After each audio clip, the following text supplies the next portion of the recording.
আজকে আমি দেখবো এই নেপালে 10 টাকাটা ইন্ডিয়াতে চালাতে পারবো। তাই আমি কথা মতো প্রথমে এই দোকানটায় চলে এলাম। এই দোকানটায় আসার পর আমি 5 টাকা দামে দুটো ক্যাডবেরি চাইলাম কাকুটা শোধ মানা করে দিল এই টাকাটা নেই। তাই আমি দ্বিতীয় দোকানটা যাওয়ার জন্য হাঁটতে লেগেছিলাম। তাই আমার চোখে পড়ে এই দোকানটায় আসার পর আমি তো দুটো ক্যাডবেরি চাইলাম, ক্যাডবেরি তো বললো নেই। তার জন্য আমি দুটো হ্যাপি ডেন্ট চাইলাম। হ্যাপি ডেন্টটা নিতে বলে কাকু তুমি বার করে নিয়ে এলাম। আমি বার করে নিয়ে নিলাম।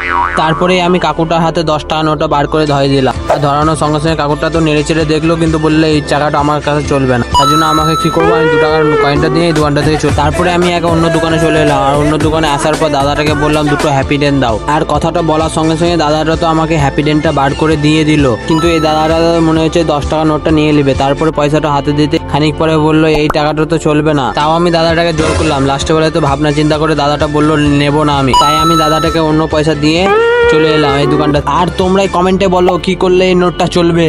আর এরকম ভিডিও দেখার লেগে চ্যানেলটিকে সাবস্ক্রাইব আর ভিডিওটা লাইক।